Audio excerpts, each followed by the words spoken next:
باسم الجمعية العامة يشرفني أن أرحب في الأمم المتحدة بفخامة رئيسة جمهورية البرازيل الاتحادية دالما روسيف وأدعوها إلى مخاطبة الجمعية.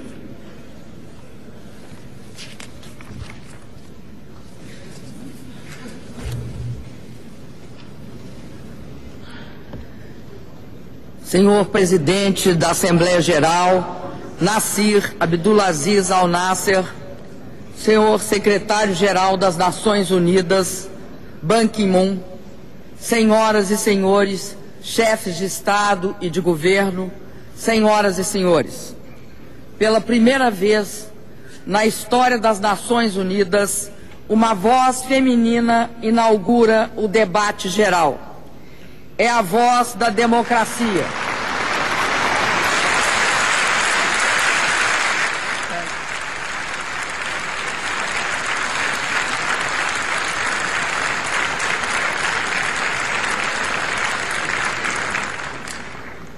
É a voz da democracia e da igualdade se ampliando nessa tribuna que tem o compromisso de ser a mais representativa do mundo. É com humildade pessoal, mas com justificado orgulho de mulher, que vivo esse momento histórico. Divido esta emoção com mais da metade dos seres humanos deste planeta, que, como eu, nasceram mulher e com tenacidade estão ocupando o lugar que merecem no mundo. Tenho certeza, senhoras e senhores, de que esse será o século das mulheres. Na língua portuguesa, palavras como vida, alma e esperança pertencem ao gênero feminino. E são também femininas duas outras palavras muito especiais para mim: coragem e sinceridade. Pois é com coragem e sinceridade que quero lhes falar no dia de hoje. Senhor Presidente, o mundo vive um momento extremamente delicado e, ao mesmo tempo, uma grande oportunidade histórica. Enfrentamos uma crise econômica que, se não debelada, pode se transformar em uma grave ruptura política e social. Uma ruptura sem precedentes, capaz de provocar sérios desequilíbrios na convivência entre as pessoas e as nações. Mas nunca o destino do mundo está nas mãos de todos os seus governantes, sem exceção. Ou nos unimos todos e saímos juntos vencedores, ou sairemos todos derrotados. Agora, menos importante é saber quais foram os causadores da situação que enfrentamos. Até porque isso já está suficientemente claro. Importa, sim, encontrarmos soluções coletivas, rápidas e verdadeiras. Essa crise é séria demais para que seja administrada apenas por uns poucos países. Seus governos e bancos centrais continuam com a responsabilidade maior na condução do processo. Mas como todos os países sofrem as consequências da crise, todos têm o direito de participar das soluções. Não é por falta de recursos financeiros que os líderes dos países desenvolvidos ainda não encontraram uma solução para a crise. Permitam-me dizer, por falta de recursos políticos e algumas vezes por clareza de ideias. Uma parte do mundo não encontrou ainda o equilíbrio entre ajustes fiscais apropriados e estímulos fiscais corretos e precisos para a demanda e o crescimento. Ficam presos na armadilha que não separa interesses partidários daqueles interesses legítimos da sociedade. o desafio colocado pela crise é substituir teorias defasadas de um mundo velho por novas formulações para um mundo novo. Enquanto muitos governos se encolhem, a face mais amarga da crise, a do desemprego, se amplia. Já temos 205 milhões de desempregados no mundo, 44 milhões na Europa, 14 milhões nos Estados Unidos. É vital combater essa praga e impedir que se alastre para outras regiões do planeta. Nós, mulheres, sabemos, mais que ninguém, que o desemprego não é apenas uma estatística. Golpeia as famílias, nossos filhos e nossos maridos. Tira a esperança e deixa a violência e a dor. Senhor presidente, é significativo que seja presidenta de um país emergente, um país que vive praticamente um ambiente de pleno emprego, que venha falar aqui hoje, com cores tão vívidas, dessa tragédia que assola, em especial, os países mais desenvolvidos. Como outros países emergentes, o Brasil tem sido, até agora, menos afetado pela crise mundial. Mas sabemos que nossa capacidade de resistência não é ilimitada. Queremos e podemos ajudar, enquanto há tempo, os países onde a crise já é aguda.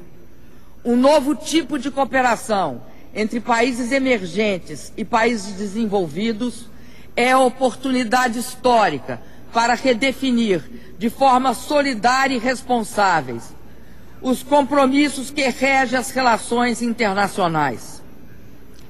O mundo se defronta com uma crise que é, ao mesmo tempo, econômica, de governança e de coordenação política. Não haverá retomada da confiança e do crescimento enquanto não intensificarem os esforços de coordenação entre os países integrantes da ONU e as demais instituições multilaterais, como o G20, o Fundo Monetário, o Banco Mundial e outros organismos. A ONU e essas organizações precisam emitir, com a máxima urgência, sinais claros de coesão política e de coordenação macroeconômica. As políticas fiscais e monetárias, por exemplo, devem ser objeto de avaliação mútua, de forma a impedir efeitos indesejáveis sobre os outros países, evitando reações defensivas que, por sua vez, levam a um círculo vicioso. Já a solução do problema da dívida deve ser combinada com o crescimento econômico. Há sinais evidentes de que várias economias avançadas se encontram no limiar da recessão, o que dificultará sobremaneira a resolução dos problemas fiscais. Está claro que a prioridade da economia mundial neste momento deve ser solucionar o problema dos países em crise de dívida soberana e reverter o presente quadro recessivo. Os países mais desenvolvidos precisam praticar políticas coordenadas de estímulo às economias extremamente debilitadas pela crise. Os países emergentes podem ajudar. Países altamente superavitários devem estimular seus mercados internos e, quando for o caso, flexibilizar suas políticas cambiais, de maneira a cooperar para o reequilíbrio da demanda global. Urge aprofundar a regulamentação do sistema financeiro e controlar essa fonte inesgotável de instabilidade. É preciso impor controles à guerra cambial, com a adoção de regimes de câmbio flutuante. Trata-se, senhoras e senhores, de impedir a manipulação do câmbio, tanto por políticas monetárias excessivamente expansionistas, como pelo artifício do câmbio fixo. A reforma das instituições financeiras multilaterais deve, sem sombra de dúvida, prosseguir, aumentando a participação dos países emergentes, principais responsáveis pelo crescimento da economia mundial. O protecionismo e todas as formas de manipulação comercial devem ser combatidos, pois confere maior competitividade de maneira espúria e fraudulenta. Senhor Presidente, o Brasil está fazendo a sua parte. Com sacrifício, mas com discernimento, mantemos os gastos do governo sob rigoroso controle, a ponto de gerar vultoso superávit nas contas públicas, sem que isso comprometa o êxito das políticas sociais nem nosso ritmo de investimento e de crescimento. Estamos tomando precauções adicionais para reforçar nossa capacidade de resistência à crise, fortalecendo nosso mercado interno, com políticas de distribuição de renda e inovação tecnológica. Há pelo menos 3 anos, senhor presidente, que o Brasil repete nessa tribuna: é preciso combater as causas e não só as consequências da instabilidade global. Temos insistido na inter-relação entre desenvolvimento, paz e segurança, e que as políticas de desenvolvimento sejam cada vez mais associadas às estratégias do Conselho de Segurança na busca por uma paz sustentável. É assim que agimos em nosso compromisso com o Haiti e com a Guiné-Bissau. Na liderança da MINUSTAH, temos promovido desde 2004 no Haiti projetos humanitários que integram segurança e desenvolvimento. Com profundo respeito à soberania haitiana, o Brasil tem o orgulho de cooperar para a consolidação da democracia naquele país. Estamos aptos a prestar também uma contribuição solidária aos países irmãos do mundo em desenvolvimento em matéria de segurança alimentar, tecnologia agrícola, geração de energia limpa e renovável e no combate à pobreza e à fome. Senhor Presidente, desde o final de 2010, assistimos a uma sucessão de manifestações populares que se convencionou denominar Primavera Árabe. O Brasil é pátria de adoção de muitos imigrantes daquela parte do mundo.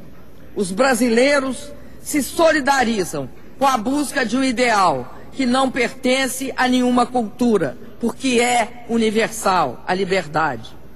É preciso que as nações aqui reunidas encontrem uma forma legítima e eficaz de ajudar as sociedades que clamam por reforma, sem retirar de seus cidadãos a condição do processo. Repudiamos com veemência as repressões brutais que vitimam populações civis. Estamos convencidos de que, para a comunidade internacional, o recurso à força deve ser sempre a última alternativa. A busca da paz e da segurança no mundo não pode limitar-se a intervenções em situações extremas. Apoiamos o secretário-geral no seu esforço de engajar as Nações Unidas na prevenção de conflitos, por meio do exercício incansável da democracia e da promoção do desenvolvimento.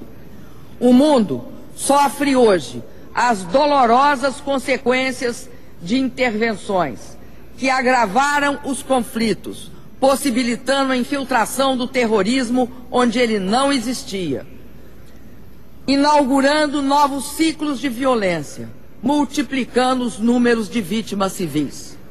Muito se fala sobre a responsabilidade de proteger, pouco se fala sobre a responsabilidade ao proteger. São conceitos que precisamos amadurecer juntos. Para isso, a atuação do Conselho de Segurança é essencial e ela será tão mais acertada quanto mais legítimas forem suas decisões. E a legitimidade do próprio Conselho depende cada dia mais de sua reforma.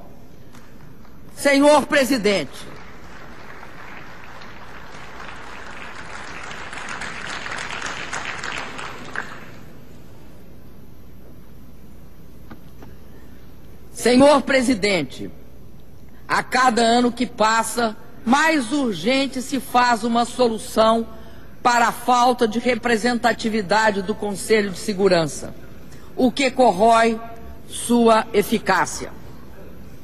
O ex-presidente Joseph Dais recordou-me um fato impressionante. O debate em torno da reforma do Conselho já entra em seu 18º ano. Não é possível, senhor presidente, protelar mais. O mundo precisa de um Conselho de Segurança que venha refletir a realidade contemporânea. Um Conselho que incorpore novos membros permanentes e não permanentes, em especial representantes dos países em desenvolvimento. O Brasil está pronto para assumir suas responsabilidades como membro permanente do Conselho. Vivemos em paz com nossos vizinhos há mais de 140 anos. Temos promovido com eles bem-sucedidos processos de integração e de cooperação. Abdicamos por compromisso constitucional do uso da energia nuclear para fins que não sejam pacíficos. Tenho orgulho de dizer que o Brasil é um vetor de paz, estabilidade e prosperidade em sua região e até mesmo fora dela. No Conselho de Direitos Humanos, atuamos inspirados por nossa própria história de superação. Queremos para os outros países o que queremos para nós mesmos. O autoritarismo, a xenofobia, a miséria, a pena capital, a discriminação, todos são algozes dos direitos humanos. Há violações em todos os países, sem exceção. Reconheçamos esta realidade e aceitemos todos as críticas. Devemos nos beneficiar delas e criticar, sem meias palavras, os casos flagrantes de violação onde quer que ocorram. Senhor Presidente, quero estender ao Sudão do Sul as boas-vindas à nossa família de nações. O Brasil está pronto a cooperar com o mais jovem membro das Nações Unidas e contribuir para seu desenvolvimento soberano. Mas lamento ainda não poder saudar desta tribuna o ingresso pleno da Palestina na Organização das Nações Unidas. O Brasil já reconhece o Estado palestino como tal nas fronteiras de 1967, de forma consistente com as resoluções das Nações Unidas. Assim como a maioria dos países nesta Assembleia, acreditamos que é chegado o momento de termos a Palestina aqui representada a pleno título.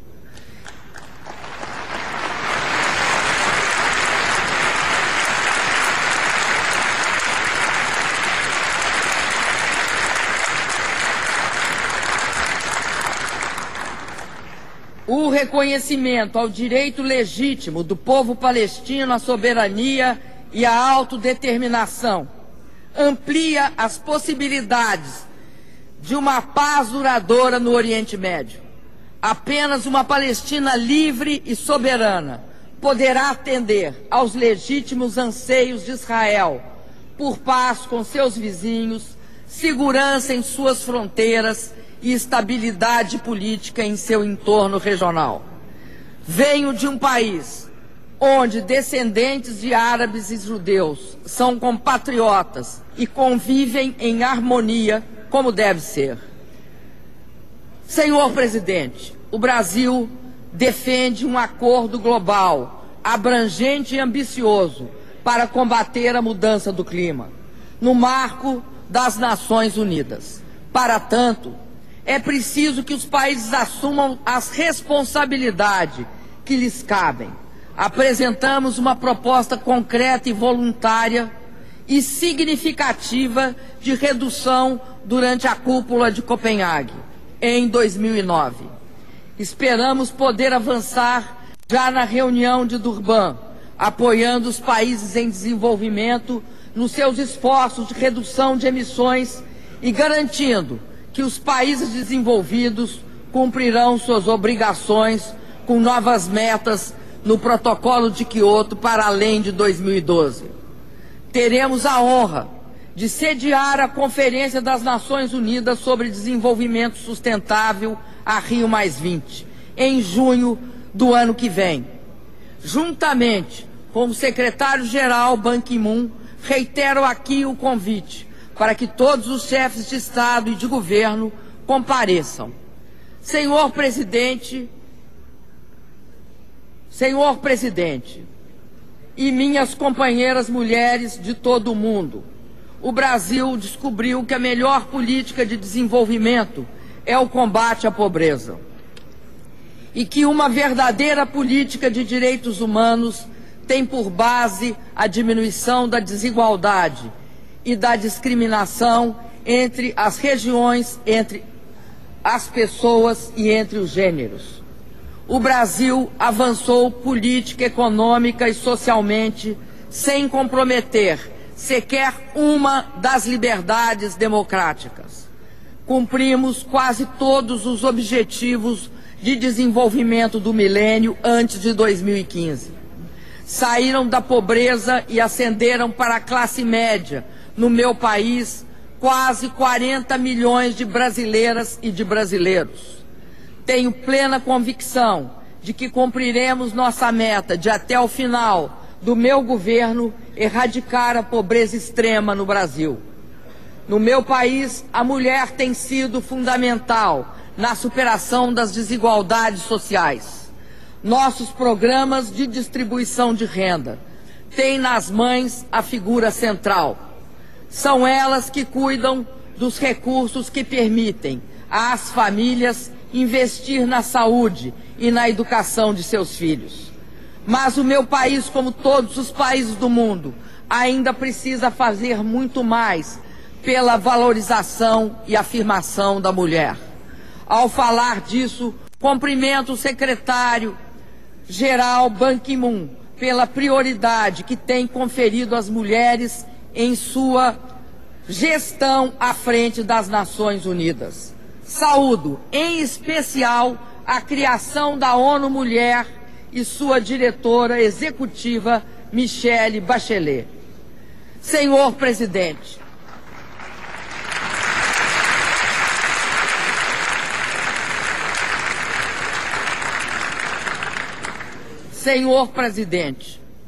além do meu querido Brasil, sinto-me aqui hoje representando também todas as mulheres do mundo.